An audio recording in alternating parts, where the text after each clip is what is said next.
गंडीपेठ शेरवाली माता, करुणेची तू छाया, त्रिशक्तिपीठावर वसलेली जगदंबे महामाया,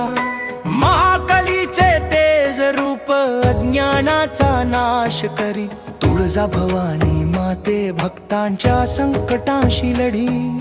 शक्ती भक्ती वैराग्याचा संगम येथे झाला, मातेच्या चरणी नतमस्तक जीवन मार्ग सापडला, अष्टभुजाधारी भवानी सिंहावर आरूढ तू, भक्त हाक देतो जेव्हा धावून येतेस तू, संदीप गुरुजी मार्गदर्शक भक्तीचा दीप उजळवी, मातेच्या नाम स्मरणे अंतरीची ज्योत प्रज्वलवी, गुरु जयकारा श्री राम